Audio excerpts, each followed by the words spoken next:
بسم اللہ الرحمن الرحیم۔ شروع کرتی ہوں اللہ کے نام سے جو بڑا مہربان نہایت رحم کرنے والا ہے۔ ایک غلط پاسورڈ سے معمولی سا موبائل نہیں کھلتا تو غلط طرز زندگی گزارنے سے جنت کے دروازے کیسے کھلیں گے؟ ذرا سوچیں۔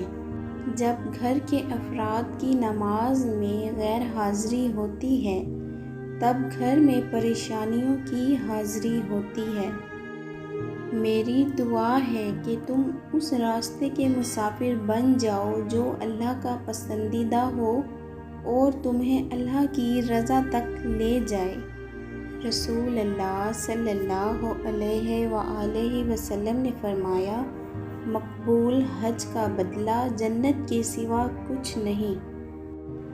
حضرت مولانا جلال الدین رومی سے کسی نے پوچھا، دنیا کیا ہے؟ فرمایا، ہر وہ چیز دنیا ہے جو تمہیں اللہ سے غافل کر دے۔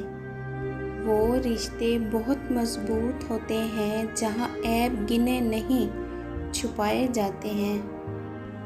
اس سے خوبصورت احساس ہو ہی نہیں سکتا کہ من پسند شخص آپ کو روٹھ جانے پر منائے اور اس وقت تک مناتا رہے جب تک آپ مان نہیں جاتے۔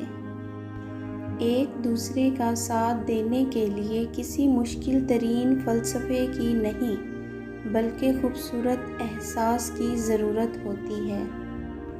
اس جہان میں صرف اللہ کی رحمت کی دکان ایسی ہے جہاں خریداری کے لیے اگر جیب میں نیکی بھی نہیں تو آپ ہتھیلی پر آنسو رکھ کر جو چاہیں لے لیں۔ آج کا انسان اپنے دکھ سے زیادہ دوسروں کے سکھ سے دکھی ہے۔ جن کھٹے انگوروں کو حاصل کرنے کے لیے انسان بہت دیر اچھلتا رہے اور بالفرض وہ اپنی کوشش سے ہاتھوں میں آ بھی جائیں تو وہ کبھی میٹھے نہیں ہو پاتے۔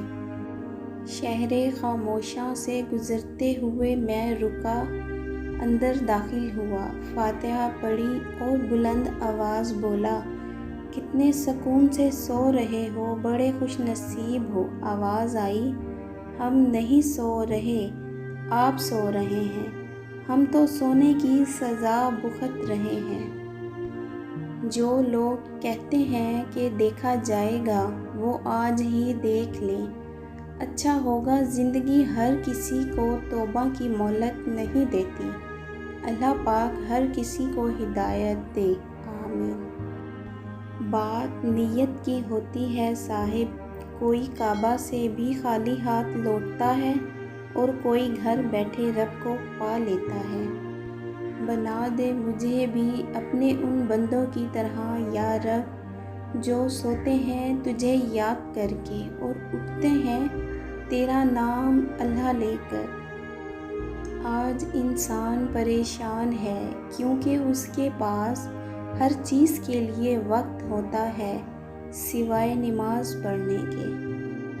ہر طرف اندھیرا ہے، کہیں منزل کا راستہ نہیں مل رہا۔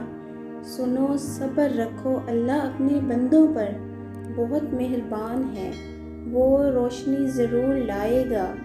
وہ جو ناممکن لگتا ہے تمہیں دیکھنا ایک دن ممکن ہوگا اور تمہارا سر سجدہ شکر میں ہوگا انشاءاللہ۔